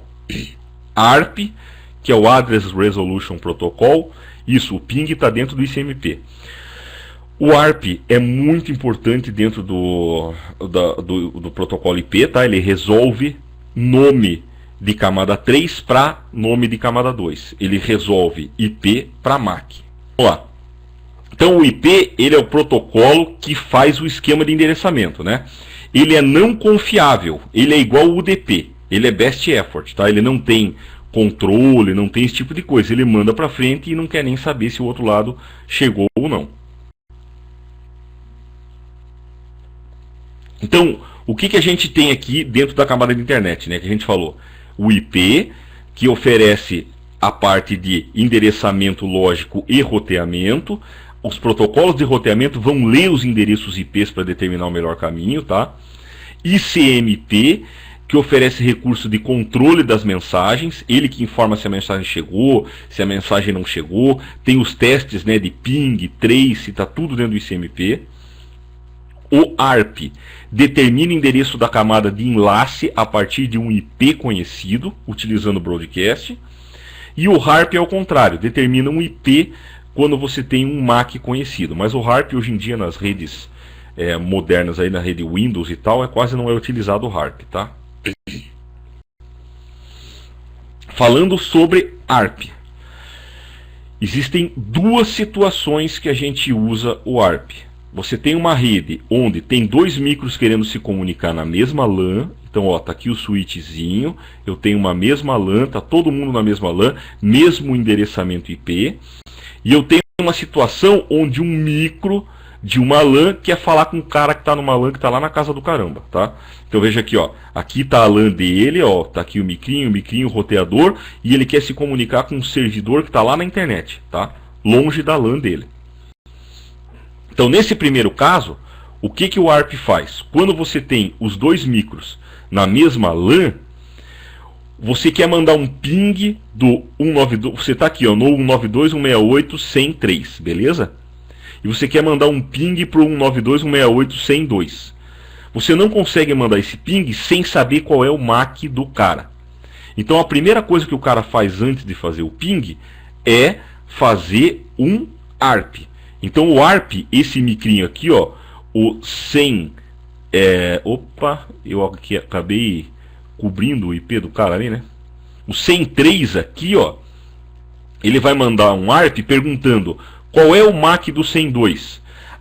Isso aqui em broadcast, tá? Quer dizer, ele manda com um endereço que vai para todo mundo, que vai para toda a rede, porque ele não sabe qual é o MAC do cara, né? Aí, quando todo mundo receber, somente o cara que tem esse IP, quer dizer, o 102, vai responder. Então ele responde em unicast, quer dizer, direto para esse micro aqui, ó, falando, ó, o meu MAC é o 4F5BA364ABF1, tá? E ele cria uma entrada na tabela ARP, tá? A gente vai ver daqui a pouco a tabela ARP. Então o cara mapeia aqui, ó, o IP, ele tem aqui, ó, esse cara aqui é o IP do cara, 102 com o MAC dele. Aí agora ele vai mapear, então, esse IP com o MAC do cidadão. Beleza? Não na CAN do switch, isso aqui é o computador, tá? Isso aqui é o computador, não tem nada a ver mais com o switch. Vamos supor assim que o switch ali, ó, ele já resolveu tudo, mas o teu computador, para ele se comunicar numa LAN, ele tem que saber o IP e o MAC do outro cara, tá? Normalmente a gente só sabe o IP. Eu dou um ping 192.168.100.2. Eu não sei qual é o MAC do outro cara. É praticamente impossível saber, né? Cada placa de rede tem o seu MAC. Aí o ARP vem e monta uma mensagem. Ó, quem que é o MAC do 192.168.100.2? Aí esse cara aqui é o 192.168.100.2, responde para ele. Aí esse micro vai colocar na tabela ARP dele o IP e o MAC do vizinho dele. Ele só faz isso para micro que está na rede IP dele mesmo. Só um pouco, Thiago, eu já falo o que é o TTL ali. Primeiro eu queria saber o seguinte, vocês entenderam o conceito do ARP? Então o cara tem o IP, mas ele não sabe o MAC do outro cara. Só que para conversar, ele precisa dos dois. Então ele monta um ARP perguntando qual é o MAC do IP que eu quero conversar. Aí aquele micro responde com o MAC dele e ele vem e coloca na tabela o IP e o MAC e um TTL. O TTL é o Time to Live, tá? 2 quer dizer que ele está a 2 saltos no máximo do meu computador. Na realidade aqui apareceu o TTL1, tá? O TTL é assim, ó. Por exemplo, numa rede eu posso ter no máximo 15 saltos. O TTL é igual a 15. Então no primeiro salto ele vai virar 14, no segundo 13, 12, 11, 10. Se tiver 16 saltos, ele não vai fazer, ele vai no máximo no 15, igualzinho que o RIP faz, tá? O TTL, ele é o Time to Live.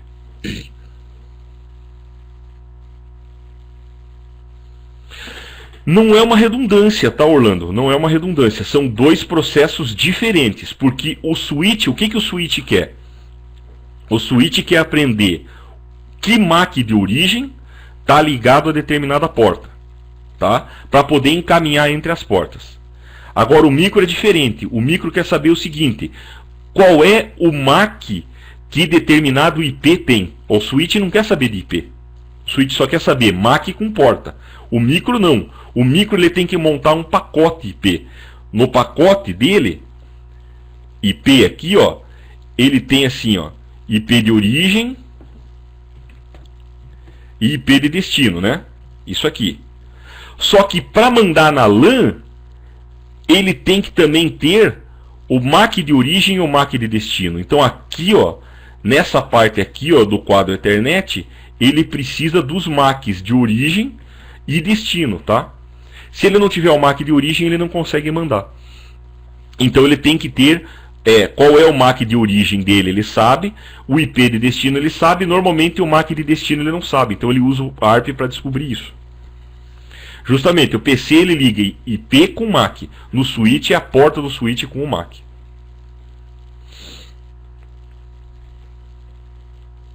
Deixa eu só apagar isso aqui para não encher o saco depois. A gente vai voltar nesse assunto depois, tá? E quando você está numa WAN, quando o teu micro... Então, ó, aqui o micro estava na mesma LAN. Todo mundo está plugado no mesmo switch. Agora, quando os caras estão plugados em redes diferentes, eu não vou mais perguntar qual é o MAC daquele cara lá da outra ponta que eu quero falar, se ele está numa rede diferente. Se o cara está numa rede diferente, eu vou perguntar qual é o MAC do meu gateway default.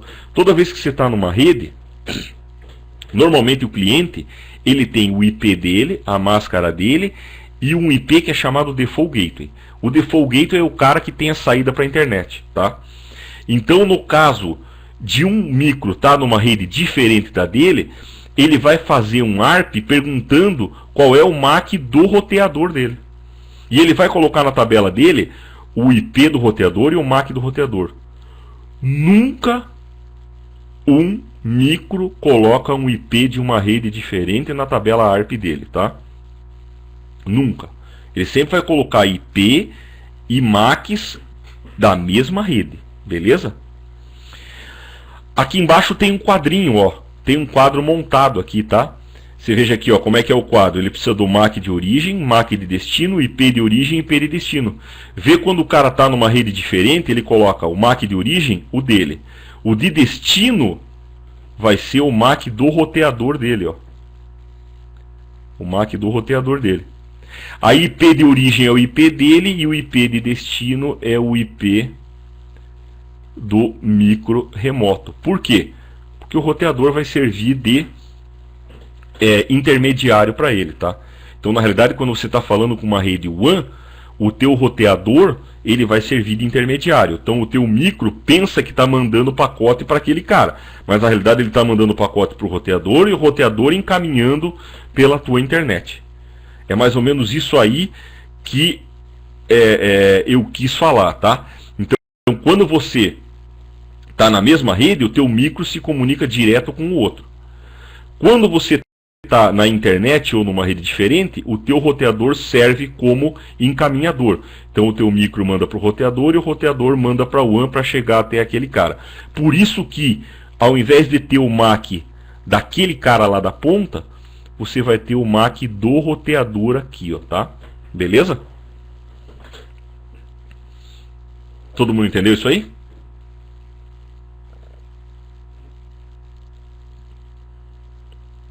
Questão de CCNA essa daí, hein? Essa daí tá caindo para todo mundo. O roteador serve como uma ponte, né?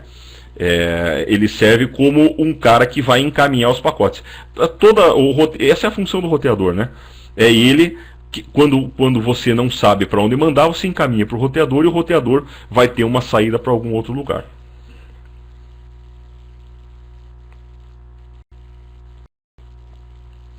O ARP no Windows, você pode dar o comando ARP-A, tá? O ARP-A, você vai ver todos os IPs que você tem e qual é o MAC daqueles IPs que você está se comunicando. E aí é que ele fala se é dinâmico ou se é estático, tá? Depois a gente vai ver que no roteador da Cisco o comando é ShowARP. Aí ele mostra o ARP com os comandos ShowARP, tá? No Windows não, no Windows é o ARP-A. E aí, ó, o meu micro se comunicou com um cara que estava com IP 192.168.1.1 e tinha o MAC 2893 FE6C E163. Esse é o MAC do meu default gateway, tá? Esse cara aqui, ó, o 192.168.1.1 está configurado como gateway default do meu micro.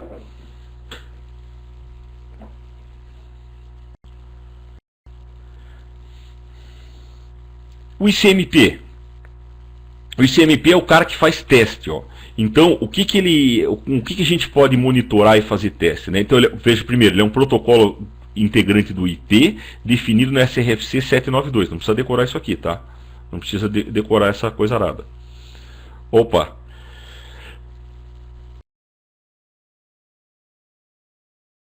O Thiago colocou um ARP-A.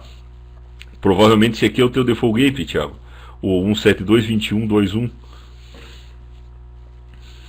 Então, o ICMP é utilizado para fornecer relatório de erro à fonte original e fazer teste, tá?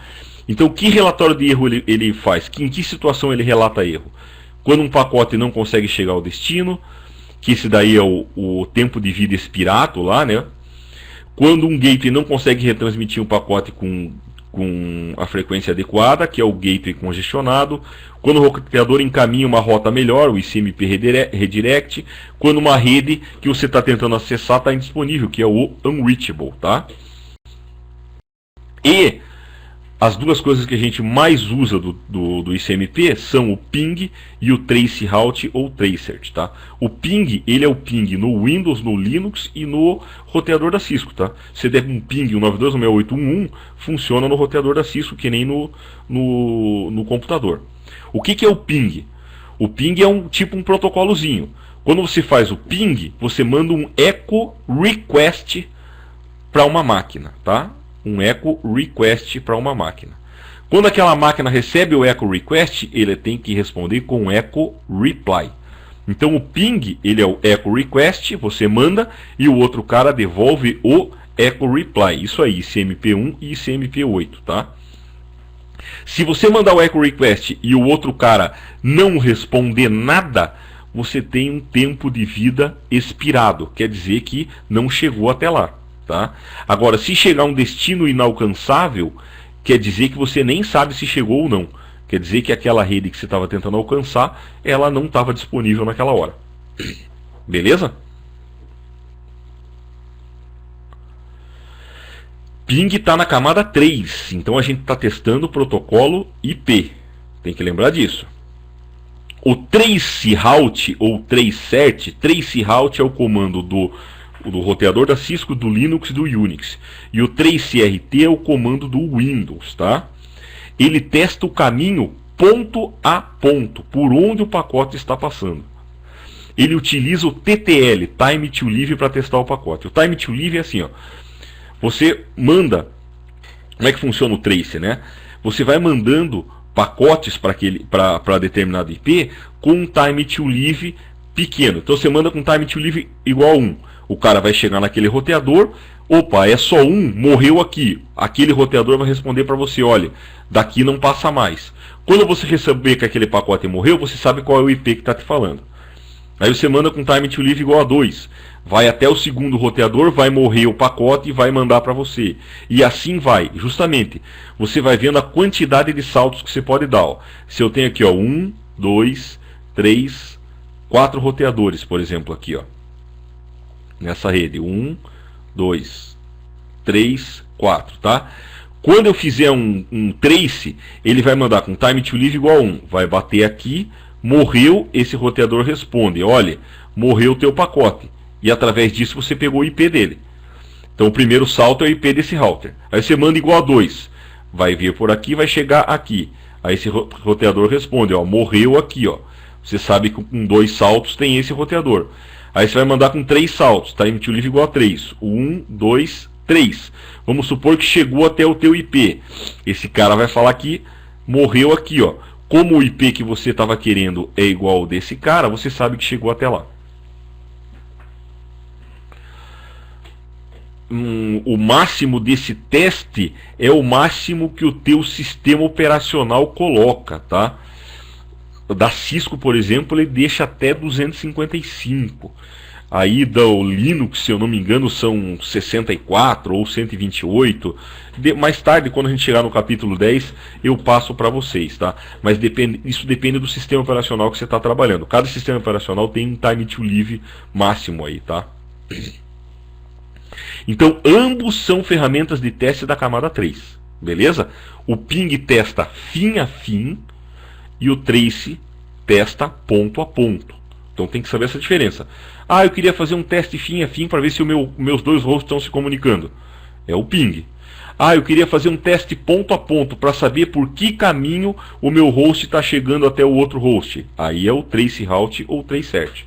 Beleza?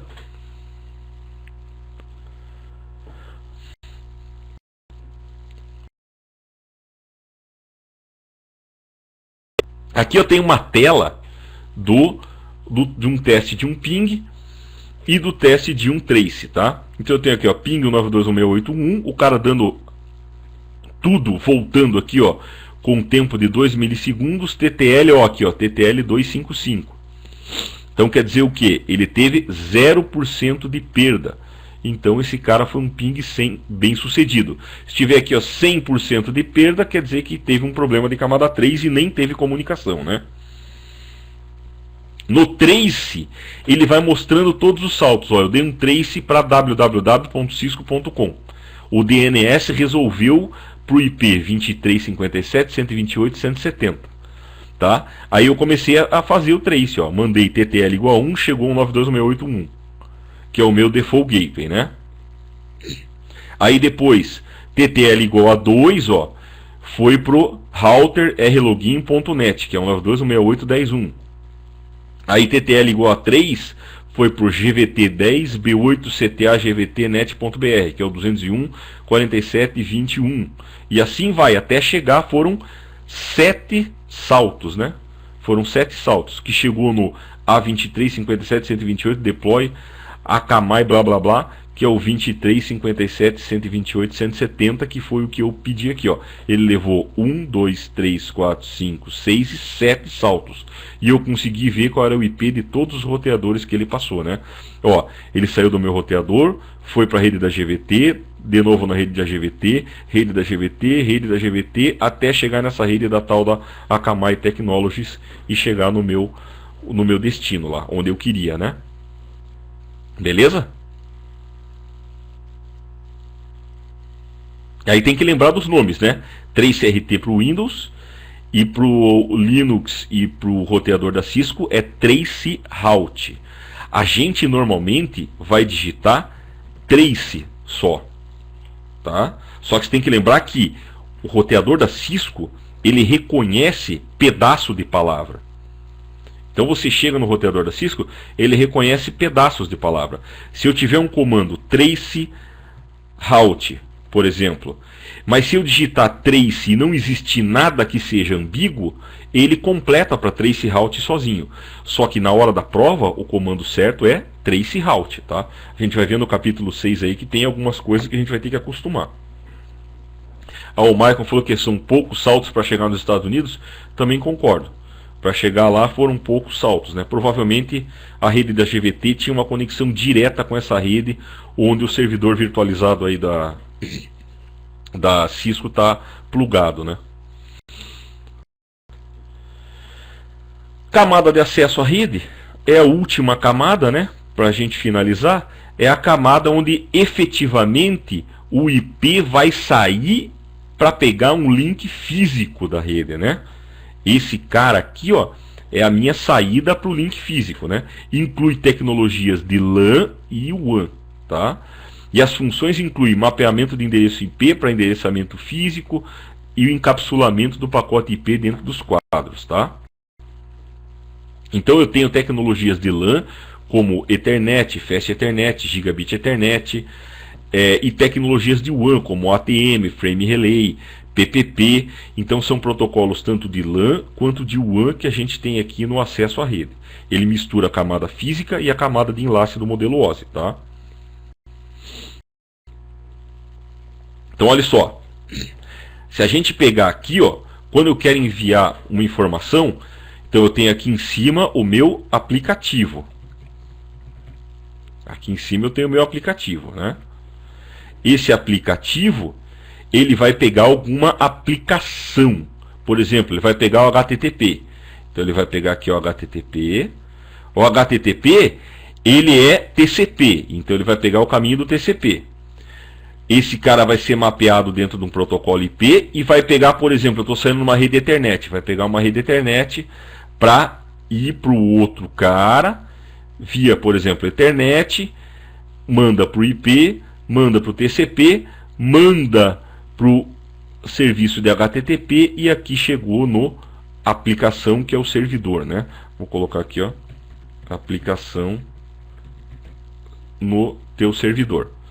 O teu servidor recebeu isso aqui, ó, aí ele vai responder para o cara do outro lado, tá joia? Então, o que eu quero falar com isso aqui, ó? Que numa transmissão em rede, eu posso ter vários links de camada 2, justamente, Michael, Guerreiros da Net, né? Se você assistir esse filme, você vai entender isso aqui. Então, na internet, uma intranet, seja o que for, numa rede IP, você tem vários caras de camada 2, tá? Só que o teu pacote IP, com o payload dele, que a carga paga dele, que são os dados e os segmentos TCP e UDP, né? O que está dentro do IP, a gente tem que lembrar, né? Que veio uma coisa da aplicação, foi segmentado no TCP e aqui está o pacote IP, né? Então eu tenho aqui, ó, aplicação, aqui dentro eu tenho, por exemplo, TCP ou UDP e isso aqui é colocado dentro do pacote IP. Tudo isso aqui, ó, o pacote IP com o que está dentro dele, ele nunca vai mudar. Em toda a rede ele vai ser igual, até chegar no destino dele. Tá? Quem vai desmontar o pacote IP vai ser o destinatário. Então o remetente monta o pacote IP, isso vai ser roteado pela rede, só quem desmonta ele é o destinatário. Então eu vou mandar por aqui, esse pacote IP ele é roteado pela rede, chega no destinatário, aí sim.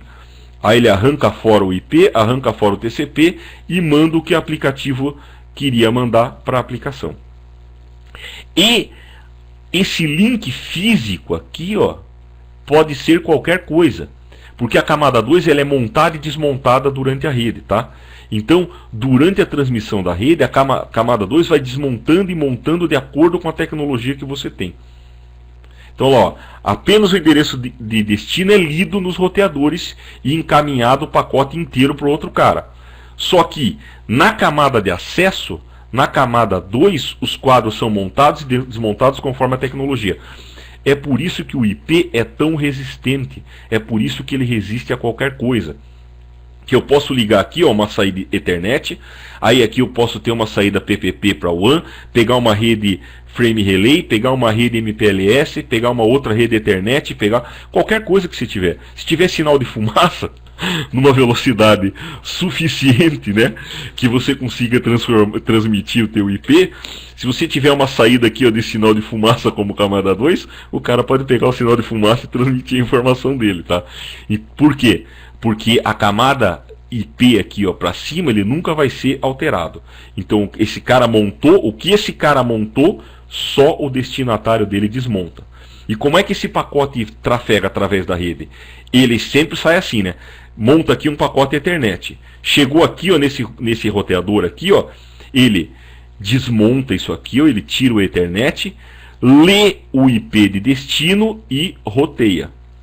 Aí esse cara aqui, ó, recebe. Ele faz a mesma coisa, desmonta a camada 2, lê o endereço IP de destino e roteia. Agora esse cara aqui, ó, é o meu micro, ó. Aí ele tira o que está na camada 2, tira o que está na camada 3, tira o que está no TCP e manda o que o aplicativo tem que receber. Beleza?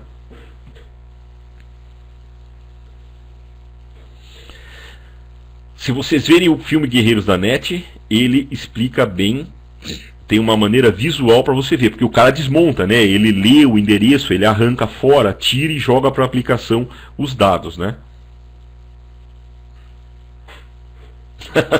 O Michael já viu muito Guerreiros da Net.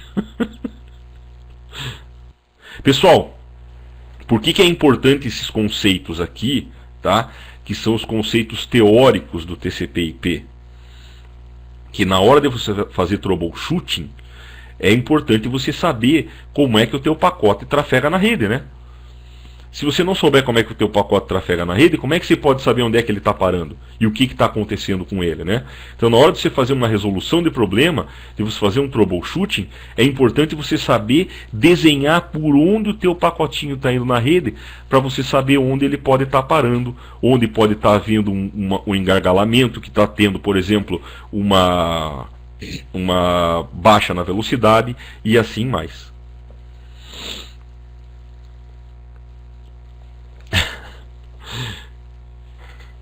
É verdade, eu vou ler.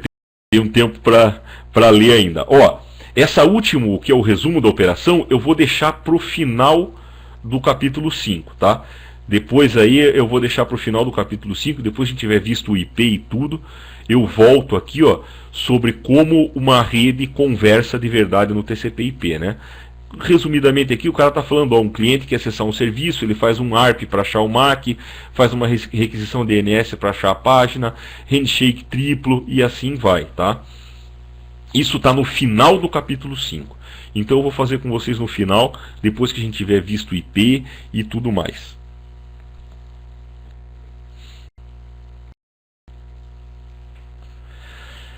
Pessoal, beleza?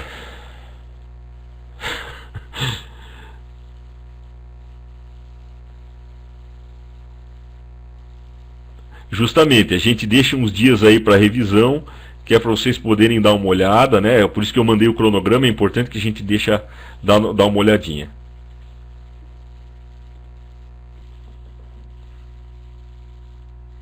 Pode deixar que eu estou mandando. Falou, galera.